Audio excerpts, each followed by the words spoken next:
Si l'on en croit deux grands chroniqueurs, Froissart bien sûr et Jean le Bel, c'est ici que se situe donc l'épisode des bourgeois de Calais. Alors c'est vrai, vous avez raison, c'est très connu. C'est tellement connu que c'est devenu un des, comment est-ce qu'on pourrait dire, une des grandes pages, une des têtes de chapitre de l'histoire de France et du roman national.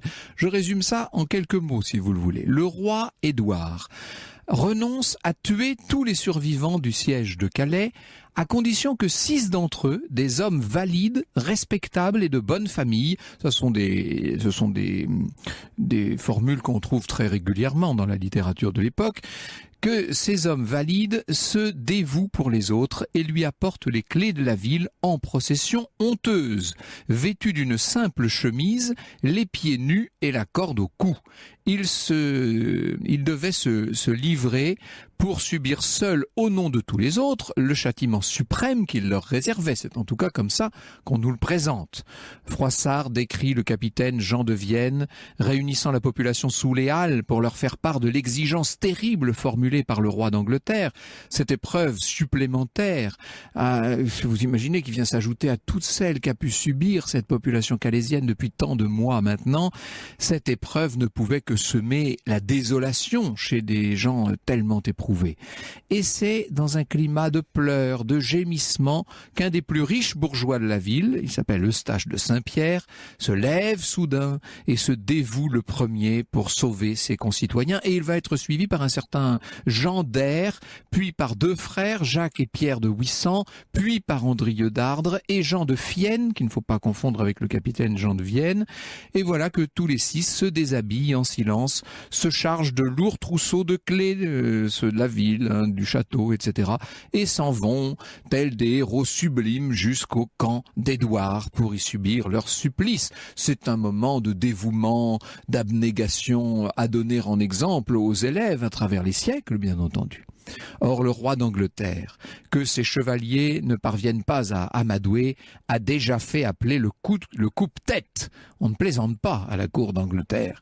Et c'est là que son épouse, la douce Philippa de Hainaut, va se jeter à ses pieds en larmes et réclamer la grâce des 6 condamnés. Et le roi Édouard ne résiste pas aux supplications de son épouse. Il va finir par la lui accorder, cette grâce. Et la reine, toute heureuse de sa belle action, nous dit la chronique, emmène les 6 bourgeois graciés pour les faire vêtir et restaurer. Voilà donc à grands traits cet épisode tellement fameux des bourgeois de Calais, cet épisode qui a été tant de fois mis sur le théâtre, dans les romans, partout, évidemment, dans tous les livres scolaires. Ça a inspiré à Rodin une de ses œuvres les plus admirables et sur laquelle nous aurons l'occasion de revenir tout à l'heure. C'est très beau tout ça, mais il semblerait que ce ne soit pas tout à fait vrai. Ce qui est certain, et nous allons tout à l'heure, quand je dis tout à l'heure, dans un instant maintenant, nous allons demander à Jean-Marie Meuglin ce qu'il pense véritablement de toute cette version. Ce qui paraît certain, c'est que Édouard ait pris possession de la ville le 4 août, qu'il ait expulsé tous les Calaisiens à l'exception de quelques personnes indispensables au bon fonctionnement de la cité et que tous les autres aient été envoyés dans le plus grand dénuement vers le roi de France auquel après tout ils avaient voulu se montrer tellement fidèles. Philippe VI s'est préoccupé de leur sort, il a fait en sorte que ces réfugiés soient recueillis, intégrés dans un certain nombre de villes du royaume, notamment à Carcassonne, et l'on dispose bien d'une ordonnance du 8 septembre 1347 qui rétrocède aux malheureux Calaisiens expulsés l'intégralité des héritages vacants censés échoir à la couronne. Ça, c'est incontestable. Quant à la ville de Calais, me direz-vous, eh bien, elle sera entièrement repeuplée de sujets anglais. Elle restera 2 siècles sous la souveraineté britannique. Je dis 2 siècles parce que il va falloir attendre François de Guise pour qu'elle ne soit récupérée en 1558 seulement. Alors maintenant, la question qui tue. Pourquoi nos chroniqueurs ont-ils été créés ce mythe du sacrifice sublime des 6 bourgeois de Calais? Et d'abord, est-ce véritablement un mythe? Bonjour Jean-Marie Meuglin. Bonjour. Vous avez toutes les réponses aux questions que nous nous posons et je suis très impatient de vous entendre nous les apporter. Europe 1, au cœur de l'histoire. Europe 1, au cœur de l'histoire. Franck Ferrand. Et pour nous parler de cet épisode célèbre de l'histoire de France qu'est le siège de Calais et plus particulièrement des bourgeois de Calais, vous recevez cet après-midi Franck Jean-Marie Meuglin. Il est historien, professeur d'histoire médiévale à la Sorbonne et directeur à l'école pratique des hautes études. Alors vous avez vous-même écrit un ouvrage qui s'appelle « Les bourgeois de Calais, essai sur un mythe historique » qui est paru en 2002 chez Albin Michel. Et vous annoncez la couleur dès le titre, puisque vous nous dites qu'il s'agit bien d'un mythe. Alors, nous allons essayer de prendre les choses point par point. Est-ce que, oui ou non, un certain nombre d'habitants de Calais se sont présentés avec la corde au cou devant le roi d'Angleterre, Jean-Marie Meuglin ? Oui, ça c'est la réalité historique. Nous disposons non seulement de ces deux récits que vous avez mentionnés, ce chanoine Jean Lebel, ce chanoine de Liège, qui fait le premier récit et qui va être repris, réécrit par Froissart, mais nous disposons aussi de toute une série de récits d'époque qui nous racontent en gros la même histoire, et en particulier, c'est intéressant, des récits qui sont proches du roi d'Angleterre. Les récits qui sont proches du roi de France ne racontent pas cette histoire. Ils disent, voilà, la ville de Calais a dû capituler, ils n'insistent pas. Oui, mais les récits proches du roi d'Angleterre racontent l'affaire dans ses détails et racontent que ces gens sont venus la corde au cou. Parce que le roi Édouard a le beau rôle dans cette affaire. Il est celui qui gracie, celui qui fait montre de clémence. Oui, en fait. Il gracie, mais c'est pas seulement parce qu'il a le beau rôle, c'est parce que c'est la restitution de son honneur de roi, de sa majesté royale. Édouard III, vous l'avez dit, revendiquait le trône de France, il considérait qu'il était le roi légitime de France. Les bourgeois de Calais, il avait remporté la victoire de Crécy un an plus tôt, qui est dans les mentalités médiévales une sorte de jugement de Dieu. Il avait affronté Philippe VI, il avait vaincu Philippe VI, Dieu avait tranché pour lui, mais malgré tout, le royaume de France ne s'était pas effondré, il y avait eu une crise dans le royaume de France, mais le royaume de France s'était repris, et par conséquent, Édouard III, confronté à cette sorte de rébellion des bourgeois de Calais qui refusent de le reconnaître, a besoin d'un rituel, c'est le mot qu'il faut prononcer, d'un rituel de capitulation qui lui restitue son honneur de roi qui avait été bafoué, oui, en tout cas mise en danger. Voilà. Ce que vous nous dites, c'est que ce type de rituel d'humiliation n'était pas du tout rare. Absolument. On voit ce type de rituel dans presque toutes les capitulations à l'issue des sièges, en vérité. Alors oui, si on fouille les sources, on retrouve toute une série d'épisodes comparables depuis déjà au moins le 11e, 12e siècle, où l'on voit des rebelles qui sont obligés de venir se présenter la corde au cou et qui sont graciés au terme de ce rituel d'humiliation et de reconnaissance de leur faute. Venir la corde au cou, c'est affirmer que l'on a mérité la mort, que cette rébellion, c'est un crime de lèse-majesté. La lèse-majesté entraîne la mort du coupable. Eh bien, c'est une mort symbolique que l'on accepte en venant la corde au cou. Comment se désignaient ceux qui devaient aller se promener comme ça en chemise et la corde au cou? Ce sont des pénitents, c'est le rituel religieux de la pénitence publique. Si vous avez effectué c'est une amende honorable en fait. Voilà, c'est une amende honorable, mais c'est vraiment un décalque aussi de cette pénitence publique, un péché mortel qui est un scandale, entraîne la réconciliation du pécheur et ça passe par ce rituel en chemise, pieds nus, la corde au cou. Alors, les 6 bourgeois de Calais sont donc probablement allés voir le roi d'Angleterre. Tout ça était un peu cousu de fil blanc, si je puis dire. Pourquoi donne-t-on ce rôle d'un seul coup à Philippa de Hainaut, à la reine d'Angleterre qui veut sauver les pauvres malheureux? Alors là, pour le coup, ce sont Jean Lebel et Froissart qui parlent de ça dépend Philippa des chroniqueurs, de Hainaut. Pas les autres. Il est même peu probable que Philippe, elle était certainement là, mais était-elle enceinte? On n'en sait rien. Philippa, la reine, a un pouvoir d'intercession. C'est elle qui doit, auprès de son mari, faire appel à sa miséricorde. Et donc, pour que Édouard III accepte finalement de gracier des rebelles, il faut qu'il y ait un puissant intercesseur auquel il ne peut rien refuser. C'est un peu la Vierge Marie qui vient aussi demander à son fils de pardonner aux hommes. C'est un peu le rôle de la reine. Alors, ce qu'il y a de tout particulièrement intéressant dans votre ouvrage, c'est toute la dimension historiographique, c'est-à-dire, à partir de cet événement et de la chronique qui en est directement tirée, que vont faire les historiens? Comment vont-ils se placer par rapport à cet événement? Et vous montrez qu'au fil des siècles, on a eu tendance à hystériser cet événement, à le sortir de son contexte et à en faire une sorte de grande page exemplaire. Ça commence très tôt, dès le 16e, nous dites-vous, en fait. Oui, hein, alors très tôt, mais tout de même relativement oui, longtemps 2 siècles et demi après le récit de Froissart, parce que les contemporains qui lisaient Froissart, bon, il y avait... D'abord, c'est un rituel qui a la particularité qu'il doit se nier comme rituel. Il ne pourrait pas fonctionner si on disait c'est du théâtre, c'est un jeu, on se présente et puis immédiatement on est gracié. Il faut faire comme si, effectivement, on allait risquer la mort. Et donc Froissart a joué sur cette ambiguïté du rituel en construisant,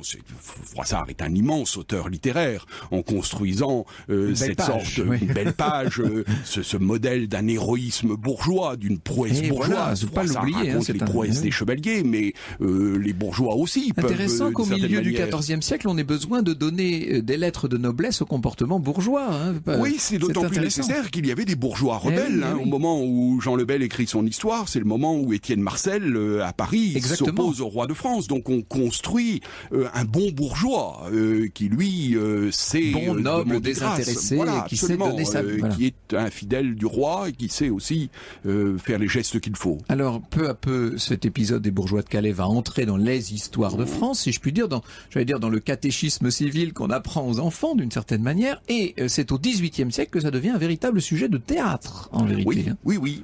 Alors, vous l'avez dit, dès le XVIe siècle, dès le début du XVIe siècle, on reprend le récit de Froissart, mais on en transforme le sens. Froissart avait dit, ce sont des hommes qui se sont sacrifiés pour leurs compatriotes, par charité, et qui méritent le ciel par cet acte de charité. Au début du XVIe siècle, on va dire, ce sont des hommes qui ont voulu donner leur vie à la patrie.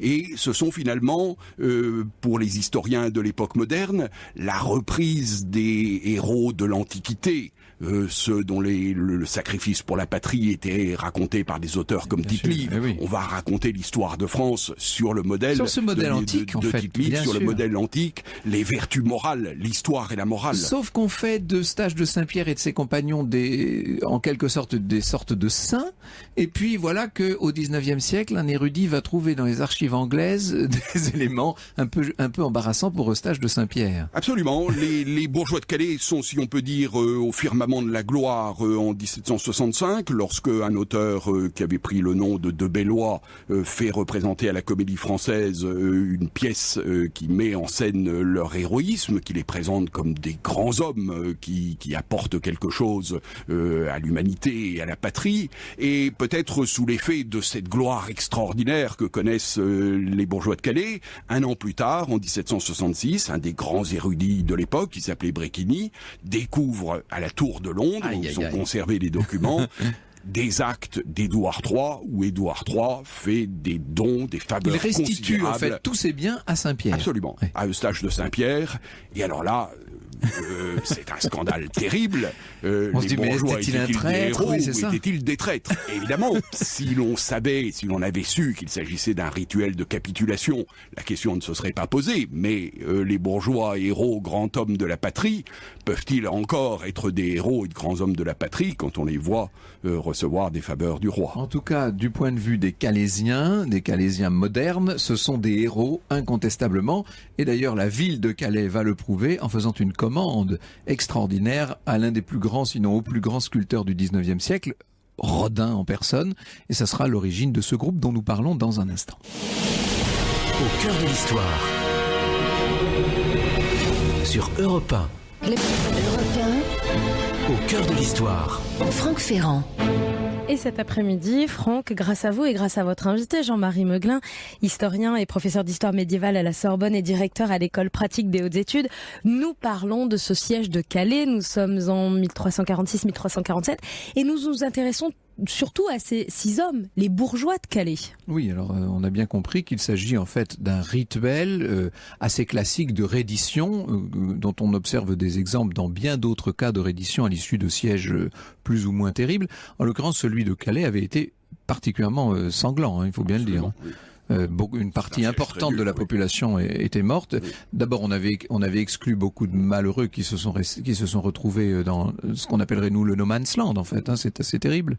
Et puis ceux qui ont voulu résister sont peu à peu morts de faim. Il faut dire les choses. Hein, ça a été terrible.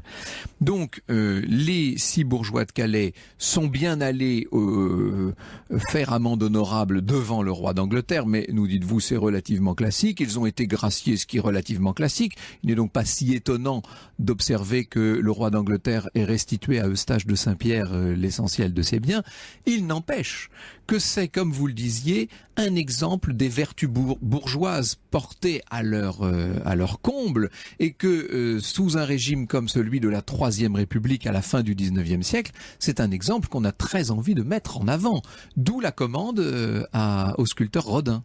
Oui, alors la commande vient des Calaisiens eux-mêmes. Oui, de la ville. Les Calaisiens, finalement, à la fin du XVIIIe siècle, ils sont très contents de cette importance qu'a pris l'épisode des bourgeois de Calais, mais en même temps, il y a l'impact de la révélation des documents de Bréquigny, cette mise en cause d'Eustache de Saint-Pierre. Redorer un peu le blason.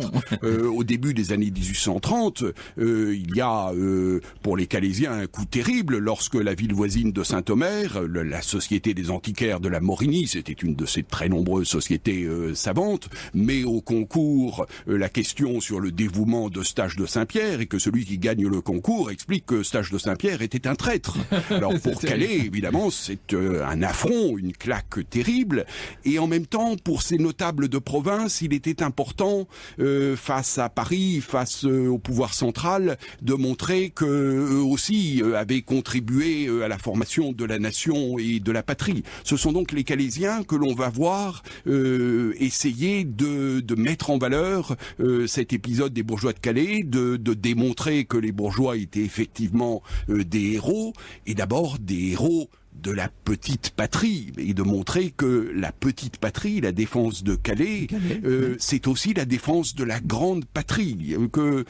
C'est un processus très intéressant. On assiste à une sorte de républicanisation des bourgeois de Calais tout au long du XIXe siècle. Les Calaisiens vont expliquer que, bien oui, si Eustache de Saint-Pierre ensuite s'est entendu avec Édouard III, c'est parce qu'il avait été lâché par Philippe VI, que Philippe VI, le roi de France, n'avait pas su défendre les Calaisiens, et que lui, il défendait la petite patrie, lâché par son roi. Il était légitime qu'il passe cet accord avec le roi d'Angleterre. Il y a donc cet effort pour faire construire un monument. Alors ce monument, quelle idée de le confier à Auguste Rodin?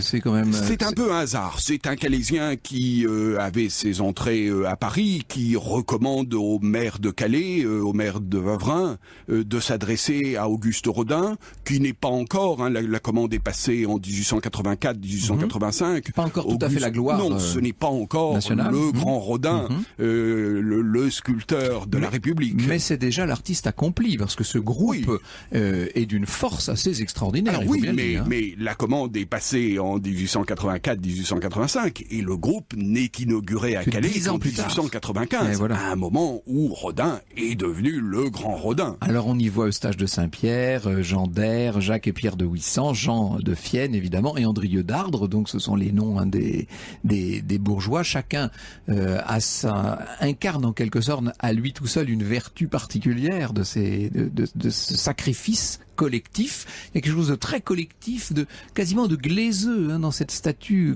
comme une sorte, comme si les personnages sortaient d'un même terreau. C'est assez étonnant à voir. C'est très réussi. On en a fait beaucoup de copies d'ailleurs, il faut le dire.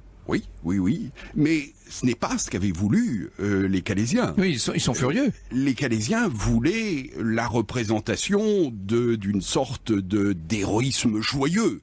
Des bourgeois qui sont contents de se sacrifier pour la patrie. Et là, ce sont des morts vivants. Et là, on voit des gens dans la représentation de Rodin qui ont peur de mourir. Oui, bien sûr. L'expressionnisme de ce groupe de Rodin, c'est pas du tout ce que les Calaisiens avaient souhaité. Mais là, il y a l'histoire propre de la construction du monument de Rodin qui explique que ça s'est malgré tout fait ainsi. pris possession de la ville le 4 août, qu'il ait expulsé tous les Calaisiens à l'exception de quelques personnes indispensables au bon fonctionnement de la cité et que tous les autres aient été envoyés dans le plus grand dénuement vers le roi de France auquel après tout ils avaient voulu se montrer tellement fidèles.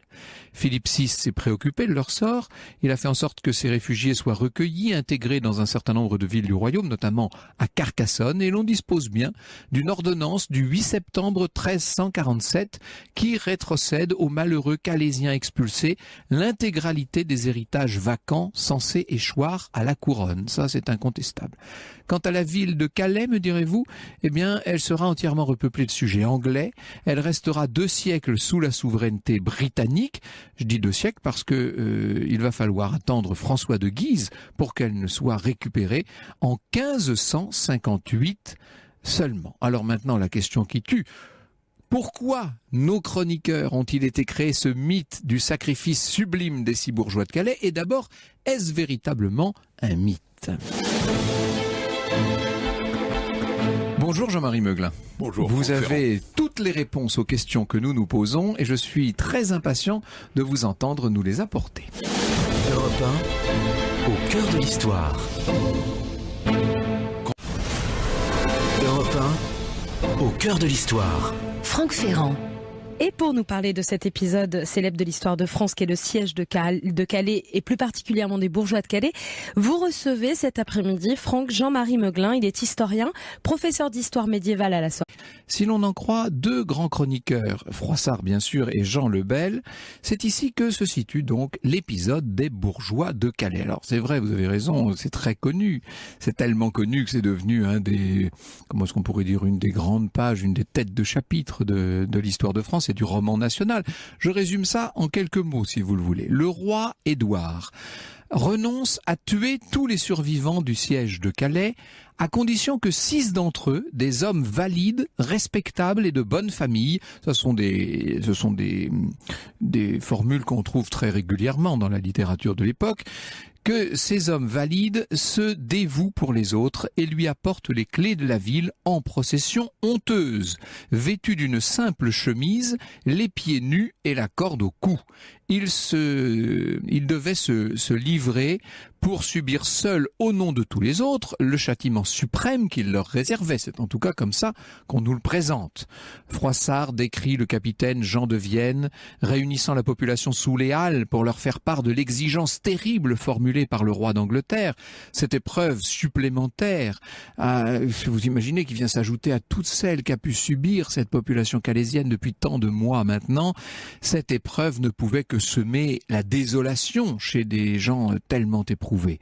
Et c'est dans un climat de pleurs, de gémissements, qu'un des plus riches bourgeois de la ville, il s'appelle Eustache de Saint-Pierre, se lève soudain et se dévoue le premier pour sauver ses concitoyens. Et il va être suivi par un certain Jean d'Aire, puis par 2 frères, Jacques et Pierre de Ouissant, puis par Andrieux d'Ardres et Jean de Fienne, qu'il ne faut pas confondre avec le capitaine Jean de Vienne. Et voilà que tous les 6 se déshabillent en silence, se chargent de lourds trousseaux de clés, ceux de la ville, du château, etc. et s'en vont, tels des héros sublimes, jusqu'au camp d'Édouard pour y subir leur supplice. C'est un moment de dévouement, d'abnégation à donner en exemple aux élèves à travers les siècles, bien entendu.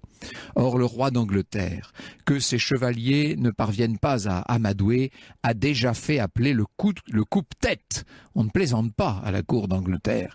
Et c'est là que son épouse, la douce Philippa de Hainaut, va se jeter à ses pieds en larmes et réclamer la grâce des 6 condamnés. Et le roi Édouard ne résiste pas aux supplications de son épouse. Il va finir par la lui accorder, cette grâce. Et la reine, toute heureuse de sa belle action, nous dit la chronique, emmène les 6 bourgeois graciés pour les faire vêtir et restaurer. Voilà donc à grands traits cet épisode tellement fameux des bourgeois de Calais, cet épisode qui a été tant de fois mis sur le théâtre, dans les romans, partout, évidemment, dans tous les livres scolaires. Ça a inspiré à Rodin une de ses œuvres les plus admirables et sur laquelle nous aurons l'occasion de revenir tout à l'heure. C'est très beau tout ça, mais il semblerait que ce ne soit pas tout à fait vrai. Ce qui est certain, Et nous allons tout à l'heure, quand je dis tout à l'heure, dans un instant maintenant, nous allons demander à Jean-Marie Meuglin ce qu'il pense véritablement de toute cette version. Ce qui paraît certain, c'est que Édouard Sorbonne est directeur à l'école pratique des hautes études. Alors vous avez vous-même écrit un ouvrage qui s'appelle « Les bourgeois de Calais, essai sur un mythe historique » qui est paru en 2002 chez Albin Michel. Et vous annoncez la couleur dès le titre, puisque vous nous dites qu'il s'agit bien d'un mythe. Alors, nous allons essayer de prendre les choses point par point. Est-ce que, oui ou non, un certain nombre d'habitants de Calais se sont présentés avec la corde au cou devant le roi d'Angleterre, Jean-Marie Meuglin? Oui, ça c'est la réalité historique. Nous disposons non seulement de ces deux récits que vous avez mentionnés, ce chanoine Jean Lebel, ce chanoine de Liège, qui fait le premier récit et qui va être repris, réécrit par Froissart, mais nous disposons aussi de toute une série de récits d'époque qui nous racontent en gros la même histoire, et en particulier, c'est intéressant, des récits qui sont proches du roi d'Angleterre. Les récits qui sont proches du roi de France ne racontent pas cette histoire. Ils disent, voilà, la ville de Calais a dû capituler, ils n'insistent pas. Mais les récits proches du roi d'Angleterre racontent l'affaire dans ses détails et racontent que ces gens sont venus la corde au cou. Parce que le roi Édouard a le beau rôle dans cette affaire. Il est celui qui gracie, celui qui fait montre de clémence. Oui, en fait. Il gracie, mais c'est pas seulement parce qu'il a le beau rôle, c'est parce que c'est la restitution de son honneur de roi, de sa majesté royale. Édouard III, vous l'avez dit, revendiquait le trône de France, il considérait qu'il était le roi légitime de France. Les bourgeois de Calais, il avait remporté la victoire de Crécy un an plus tôt, qui est dans les mentalités médiévales une sorte de jugement de Dieu. Il avait affronté Philippe VI, il avait vaincu Philippe VI, Dieu avait tranché pour lui, mais malgré tout, le royaume de France ne s'était pas effondré, il y avait eu une crise dans le royaume de France, mais le royaume de France s'était repris, et par conséquent, Édouard III, confronté à cette sorte de rébellion des bourgeois de Calais qui refusent de le reconnaître, a besoin d'un rituel, c'est le mot qu'il faut prononcer, d'un rituel de capitulation qui lui restitue son honneur de roi qui avait été bafoué, oui, en tout cas mise en danger. Voilà. Ce que vous nous dites, c'est que ce type de rituel d'humiliation n'était pas du tout rare. Absolument. On voit ce type de rituel dans presque toutes les capitulations à l'issue des sièges, en vérité. Alors oui, si on fouille les sources, on retrouve toute une série d'épisodes comparables depuis déjà au moins le 11e, 12e siècle, où l'on voit des rebelles qui sont obligés de venir se présenter la corde au cou et qui sont graciés au terme de ce rituel d'humiliation et de reconnaissance de leur faute. Venir la corde au cou, c'est affirmer que l'on a mérité la mort, que cette rébellion, c'est un crime de lèse-majesté. La lèse-majesté entraîne la mort du coupable. Eh bien, c'est une mort symbolique que l'on accepte en venant la corde au cou. Comment se désignaient ceux qui devaient aller se promener comme ça en chemise et la corde au cou? Ce sont des pénitents, c'est le rituel religieux de la pénitence publique. Si vous avez effectué c'est une amende honorable, en fait. Voilà, c'est une amende honorable, mais c'est vraiment un décalque aussi